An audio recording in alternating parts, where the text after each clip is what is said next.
I usually use the metaphor of a bikini, which makes my team and also sometimes my boss a bit stressed. But, the bikini really hides, it shows off a lot, but it hides the most important part. And I think data is the same thing. If you let yourself be driven only by data, it could actually lead you down in a rabbit hole.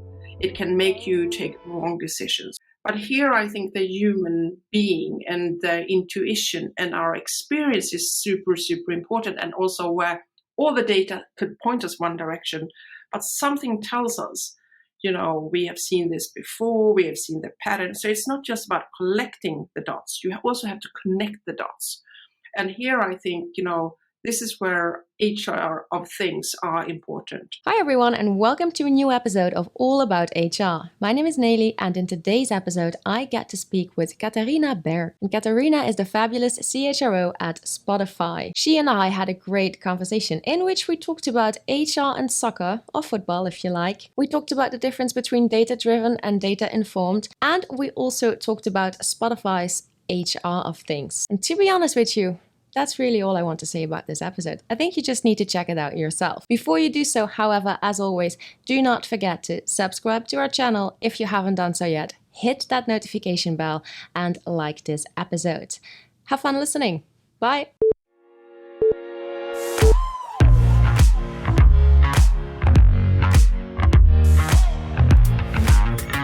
Welcome to another episode of All About HR. Hi everyone, and welcome to a new episode of All About HR. My name is Nelly, and today I have the pleasure of speaking with Katharina Berg. And Katharina is the CHRO at Spotify. I think you all know Spotify. Hi Katharina, how are you? Hi, I'm fine, thank you. How are you? I'm very fine. I'm very well, thank you. Can we start, I think, with an obvious one, Katharina? You can maybe tell us a little bit more about yourself and about Spotify. Yes, thank you. So I'm from Sweden. I'm half Swedish, half Japanese. I grew up in Sweden and also on the seven seas. I'm a behaviorist, so HR has been my field. And I have been fortunate enough. So every time I changed jobs, I changed industry. And in the beginning, I have to admit that was just, something that started as a happening. I didn't really plan for that. But the later and further I came into my career, I thought that was pretty smart to do that, because you can't really rely on what was successful in one industry. And that also keeps me on my toes and keep learning, which I think is quite fascinating and also very interesting, and makes it's still very, very, very fun, and it develops me. And what about Spotify? Well, it's a streaming service. Started off with music only, and now we are an audio first company with all the podcasts. And speaking of audio first, Katharina, I saw that last week, I believe it was, that you launched Green Room, that formerly was known as Locker Room. And I think that your premiere talk on there was on HR and soccer. Now, obviously, I'm super curious to hear what that's about. So I needed to talk about something, and you can't have a new service and not try it out, right? Even if I think it was the second day when we launched Green Room. And this might come as a surprise, but or maybe not, depending on if you follow my boss on Twitter and so on. But Daniel is very interested in football or soccer, and we actually talk about people strategy in soccer terms a lot, and we've done that from the get-go. But running a company is much like a game theory. You need to have a philosophy, right? How do we play, and what type of people do we want to groom? And do you believe in homegrown yourself? Or do you go out and spot talent and kind of acquire them?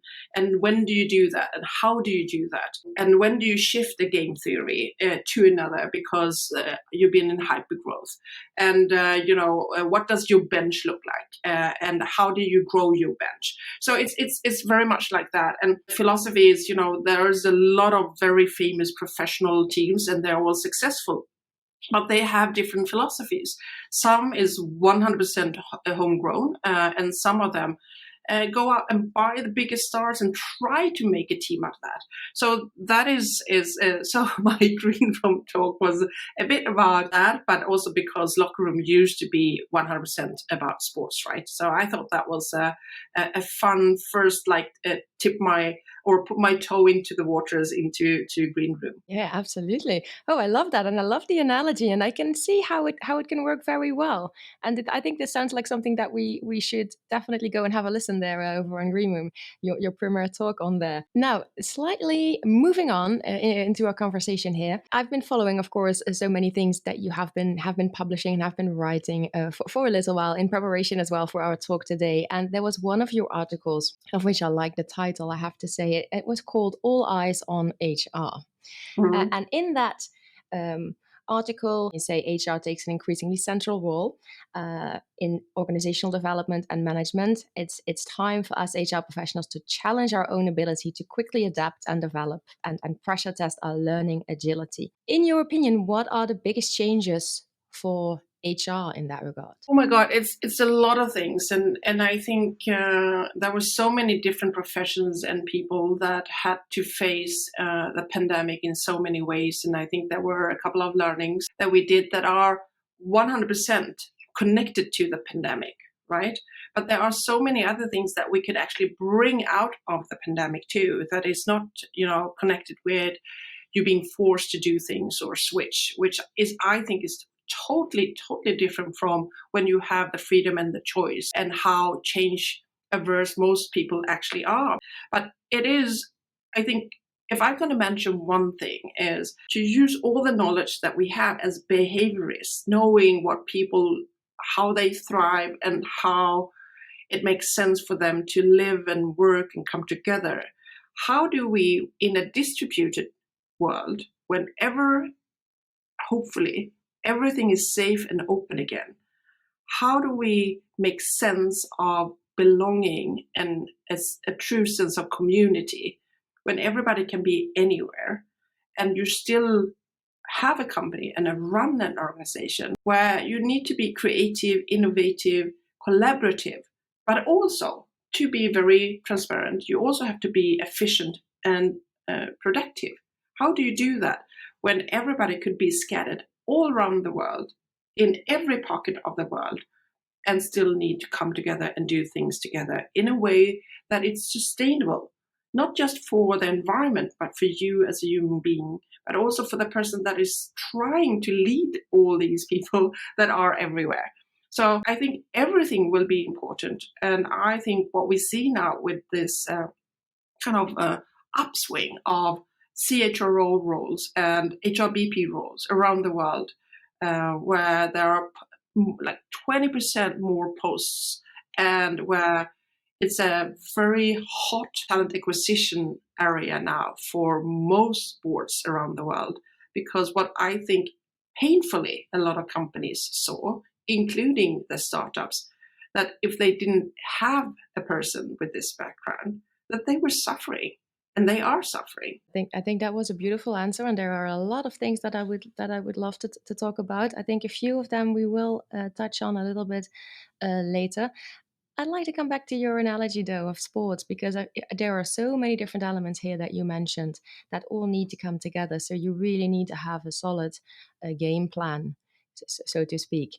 And I think we agree that all eyes were on HR. They still are very much on HR.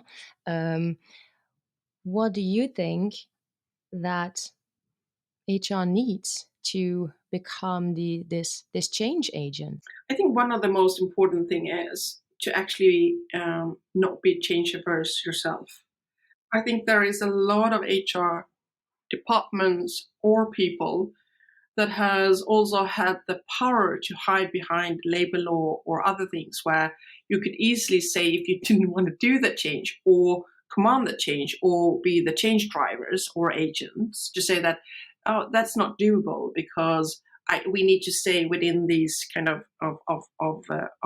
markers, or the law says we can't do that. If you know your labor law really well, and if you are a global company, if you know it all around the world, so you play within the boundaries, and you really This is where you can be creative. I'm not talking about bending the law. Sometimes when it actually is better for your team members and your company. 50 years ago, nobody knew about internet or the way that we are using it. Nobody knew the ways of working that we are now, like stepping into. So obviously the laws are there for a different society and a different type of, industries and the way that, an enterprise operates. What I'm talking about when I'm saying creative, we should still honor everything of the purpose of protecting the people, but we need sometimes to be creative with it, because that protection sometimes now hinder the people that it was put there to help and support. You can never be a change agent if you try to be traditional or cling on to what was maybe your success historically. You need to go back and pressure test with yourself. Okay, so why do we do that? So it all goes back to, being courageous, being brave, and dare to do things. And again, usually back to the crisis again, but also to where we are now. When I say dare to go first and do it fast, obviously I'm also aware that when you go fast and you go first, there will be a lot of things that you don't have nailed down, or that you are not acing, or you're not doing with perfection. But if you believe, and also you have a trust that you, your team, and the organization can iterate, right? Nothing needs to be, laid down in concrete. If you're very humble about, we don't have all the answers, we don't know everything about this, but we know all of this, right? We have a foundation, we have the basics, we know what, everything looked like the last 200, 300 years. We can read up on what happened even before that. You have to take a choice. By not doing anything, you're not doing right by your people. As long as you're in a close dialogue with your people and you listen to them and you iterate from that, I think you will be fine. But not doing anything, I think, is more dangerous. And thinking about the good old days, I think that is really, really a bad idea. Yeah, I think there are, again, so many things in there that are very true. And one of the things that I believe is very important in that regard, Katarina, is also whether or not you are in a company where you feel that you can take the risk. That is very true. And I think, and for good reasons, we all talking about that. And Amy Edmonds wrote a really nice book that I think everybody should write, because I also think that sometimes people tweak and twist what she is talking about when she's talking about vulnerability in a workplace and creating that very safe space. But I'm also talking about when nobody really believes in the ideas you are trying to drive, and everybody is trying to fight you, and it doesn't feel safe, and you feel very alone. If you're doing things that you think the whole organization will prosper from and it will be good for everybody, this is where you have to rely on, I've done this now for, in my case, 30 years. I don't have my own agenda. This is what we need to do for the company and for the well-being of all our people. And I think that is another level of daring to take risk as well, right? Because that's not daring to take a risk. It's also having confidence in yourself and knowing that, as you say, it will be for the benefit of the entire organization. But then you also have to be able to take a whole bunch of people with you in that belief that it will be for the best. So coming again back to that soccer theory that we had at the start, this is like bringing in a really a coach that also dares to take risks with the team to try and get them to that Champions League level, right? Right. And you win some, you lose some, but you must make sure that you're winning more than you're losing, right? Yes. Otherwise, luckily, I think in most companies, you're not fired as quickly as a lot of these soccer coaches, but Exactly. you will end up at some point without a job, I'm afraid. Yeah, but no guts, no glory. There's a reason why you have a couple of those quotes, because they actually make sense if you look at it. It's easy to play defense, but sometimes you have to go on offense too.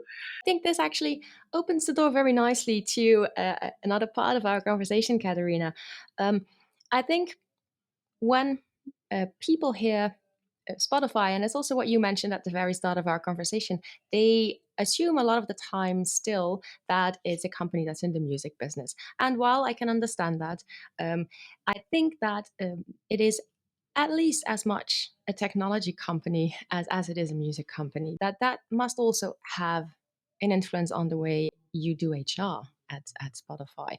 And so now I'm assuming here, but maybe that's also where the term Spotify's HR of things partially came from. So that's what I really wanted to talk about a little bit with you. But can you start maybe by giving us a little bit more background as to the HR of things? I think you are assuming right.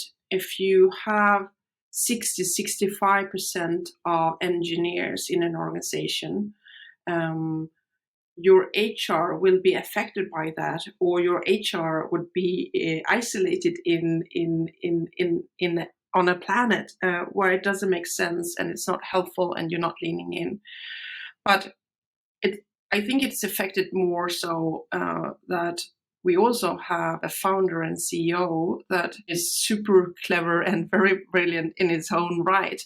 But I think, everything where we come from, our DNA and what's important to us, all our values and daring to be value driven, the way that we look at leadership is very much data informed.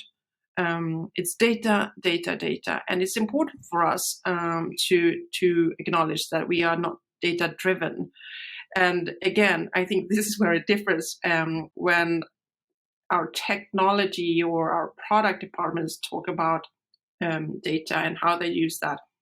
The way I talk about it as in HR is that it is important to really stress that we are data informed and not data driven. And I usually use the metaphor of a bikini, which makes my team and also sometimes my boss a bit stressed. But, the bikini really hides, it shows off a lot, but it hides the most important part. And I think data is the same thing. If you let yourself be driven only by data, it could actually lead you down in a rabbit hole. It can make you take wrong decisions because it gave you so much to go on, right? And then you feel very comfortable, and you also think that your decision, if it goes right, maybe you can lean in and say, I took the decision, and have all the pleasant things that comes out of that. But if it leads you wrong, you could always but the data said, right? But here I think the human being and the intuition and our experience is super, super important, and also where all the data could point us one direction, but something tells us, we have seen this before, we have seen the pattern. So it's not just about collecting the dots, you also have to connect the dots.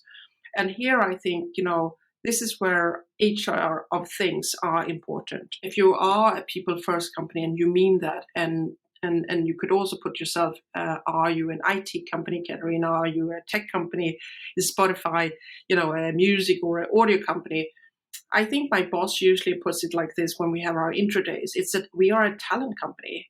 We have some of the best and smartest talent in the world, and that is why it's a pleasure to come in every day. But this is also why we succeed of doing a lot of things, while we're still a pretty small company compared to some of the bigger, competitors that we have. And then, if I may say so, get the view without the bikini, right? That's when you have everything. If I understand your analogy correctly, there are a few other initiatives that I like to touch on briefly as well, Katerina. You mentioned it already, but maybe let's start with the Spotify's Work from Anywhere program. Can you tell us how this originated? Since Spotify started as a Swedish company quite fast, or even before launching, our founders, Daniel Ek and Martin Lorentzon, were quite set on that it would be a global company. And quite fast too, when we started to launch different markets, we also then decided to have people in all these markets and local people, which meant that from early days, we were distributed. And then when we were growing also in the mothership of Stockholm in our headquarters, as soon as you have 2 levels, if you really think about it, or 2 floors and 3 floors, and then 4 floors and 5 floors, you also distribute it because people tend or have a tendency to email or ping or chat or Slack or whatever you use, instead of getting up and, go over and talk to people when you're becoming quite a big company. And then we started to have conversations talking about football, walking around in Stockholm, having our walks and talks when we had our weekly check-ins. 4 years ago, Daniel started to say that I think we should actually be a distributed first company, because it doesn't make sense that we are clinging onto the office, the way that we work. We are a 100% digital company. We have the tools. So let's really challenge some old truths when it comes to where people need to be happy, to be efficient, to come together, to collaborate, to be creative, to be innovative. I can make that list long. And then 4 years ago, I was like, not really. And here back to change, right? And change yours. I was not ready for that change. And I didn't believe that our leaders and our employees were either, to be honest. But he is persistent and he is a stubborn man, and he's also very, very smart. So we had these conversations on our walks and talks.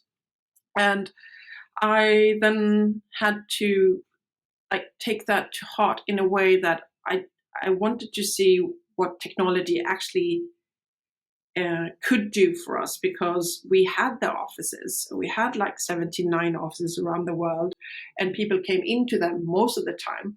But we also had measurements saying that in a normal day, 33% of all the chairs and the desk were used in an average, 33%. And we had a chair and a desk per person.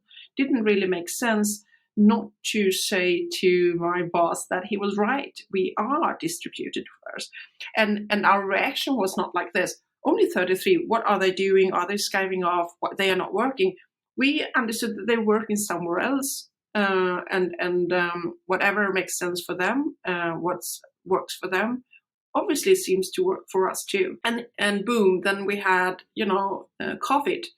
And now we had a different chance to, have surveys 4 times a year, asking, one, how are you doing? Obviously, about well-being and health and all that, but also how does this work for you, and what type of equipment do you miss, and what can we support, and what can we fix, in your home office. So it's accelerated our work from home, work from anywhere program. And then I asked 2 people in my team, Anna and Alex, could you see if we could put a program together and turn every stone that we could think about when it comes to insurance, contracts, labor law, and what can we start to do with our offices if we need to change them. So we used this year, which we thought was a year. Now here we are, 15, 16 months in. So that was kind of the background of the program, was a long dialogue about what we could do, and really thinking about the people, a place, what we usually call an office, but also technology, and what will shift and what will change, and how do we already work, to be honest. Yes, because by the sounds of it, Katarina, it is something that was already ingrained in the way that you were working before, because you mentioned the 33% of occupancy on average in your offices. So it does seem like it already was part of how people were working at Spotify, and part of your culture, I think, by extension. Yeah, and I think here, this is also why it was quite easy and not painful in that regard. When it came to work, if there were one person in the organization thinking that efficiency or productivity would go down, or this is not good, or we're, in a very old leadership of my job is control, I think it's proven now. It really works, but it's other things that are not working. Such as, I want to ask then. What is not working? It's well-being. It's mental health. That is not working I think everybody is feeling it, but I don't think it's work from home. I think it's forced working from home. Right? And this is also why when we ask our people, what are the things that are really important? And they all say that they got very comfortable and very used to, and it has maybe it had an acquired taste, but now when they tasted it, they like it. It's the freedom and flexibility. But what they do miss is to have a focused area or a lot of colleagues, or what researchers usually refer to as the third room, where you can bump into each other and have spontaneous meetings, or whiteboard something, or discuss things, or just get inspired by other people. That gives you energy. I saw that you have been redesigning your offices, and I think partly or maybe entirely based on what you've learned from what happened over the past 15 months. What we did with everybody home and the survey that I mentioned was to actually ask people, would you like to use the office when you can again? Would you like to work from the office? How many days would you then prefer to work from the office? Do you want us to decide, or do you want to decide yourself? What do you think you will use the office to do? And when more questions like that. And this is where we thought it was smart to rethink. It's the year of right? And 2021 is rethink, reshuffle, redesign. So we took the office home, right? What we are now doing, we're taking home into the office a bit more. And what do I mean with that? People are asking for more areas for collaboration, more areas that will provide and support innovation, more areas that would be, tending to your creative side. Some areas, or more areas than we used to, that is like 100% silent, where you can go and do focus work. But you want to come in because you might have a partner or kids that are home, or as a home setup, or you might also maybe share a flat with other friends, which means that you want to come in, but you want to have a quiet space. So we're taking out a couple or much more of the usual desks and providing with this. And then when people are allowed back into the offices, and for the people that will choose that, we will keep listening and do these check-ins and temperature checks, and then iterate from there. But I have to say that the offices were always super nice and very, very neat. And one of the things that we might have been famous for, I actually think with these changes, we upgraded all of them. Nice. The last thing that I wanted to do with you, Katarina, is something that we always do on our episodes of All About HR with our guests. We always ask them to share an epic win and or an epic fail with us. I think one of the epic wins that I still puts a smile on my face on a weekly basis. 2015, we decided to do something that I usually refer to as put Swedish values on export, or Swedish leadership on export, meaning that this was when we launched our Lead on Leave program, global parental leave to all our employees, no matter if they're same sex or if it's surrogacy or adoption, or for the father or for the mother. We think it's a super important time to spend with your family. So we decided to give all our employees 6 months of paid parental leave and 1 month to kind of ease back to work. So I think that is epic because it still gives me happiness, and I get reminded of that what we take for granted in Sweden is not something that you can take for granted in US or most parts of Europe or in Asia. So that is the epic win. I think my biggest epic failure was when we were spending time, which was more than 2 years, try to scrub data, meaning thinking that it was corrupt, and then thinking that it was hard for us to choose how to also then build a data warehouse within HR, which meant that we lost so much time of where I wanted to end up, and where we are today with an HR insights rather than people analytics, with a platform our own that actually are connected to all the tools internally today.